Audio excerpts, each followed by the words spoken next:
been meaning to make this follow-up for the D45 Martin clone that I have here. We actually made a really interesting discovery. Earlier this week, we took the guitar in to get it professionally set up.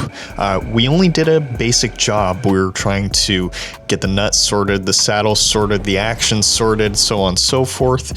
And we did exactly that. And I wanted to say really quickly, if you haven't actually seen my previous video where we unboxed the guitar and took an initial look at it, highly recommend you go over and take a look at that. And if you haven't already, I would really appreciate anybody subscribing to this channel. Back to the video. The action is now quite low. It was actually set up quite high from the factory. We actually made a pretty interesting discovery. When we removed the saddle, found a couple of saddle spacers in there, 2 to be exact. One was spanning the entire width, and there was another one that was on top of it, and it was folded slightly so as to raise the bass side of the strings. Strangely enough, after taking those out, there was something of a noticeable change to the sound of the guitar. As a lot of people know already, you ideally don't want to have any spacers in there, as it could potentially affect the sound of the guitar. So they were swiftly removed. We took about another millimeter or so of material off of the bottom of the saddle. Luthier confirmed that it was indeed a bone nut and a bone saddle, which was nice. I will say that this setup exposed a couple more issues with the guitar. The Luthier's impressions of the guitars were actually quite good. He had a number of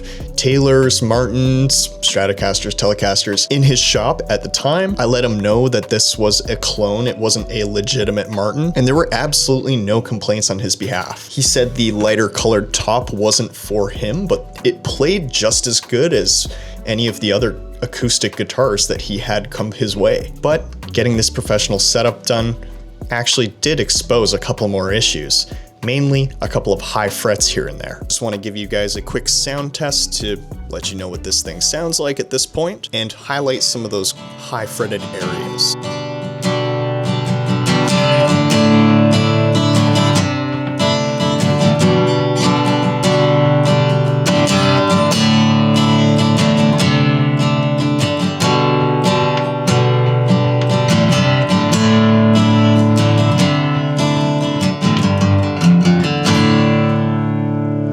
I'm really gonna try and highlight the high frets that we have. I'm noticing one around 6 and 7, and I'm noticing that 13 is actually quite high. So let's see if we can hear that here.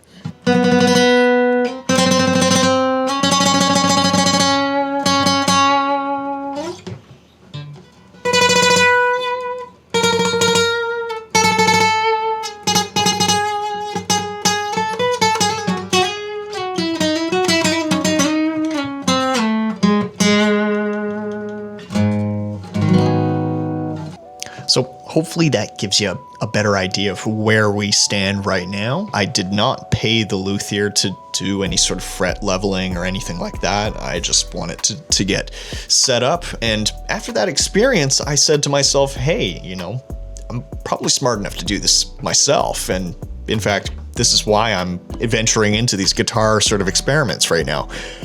So what I did was I got a couple of tools from AliExpress. We've got a fret rocker. We've got some other basic tools. What I'm going to try and do is I'm going to try and remedy some of these high frets by doing something of a spot level, and we'll see how that turns out. We'll see where that gets us. So I've been fret rocking my way through this whole process here, and I just wanted to share a couple of high frets that I found.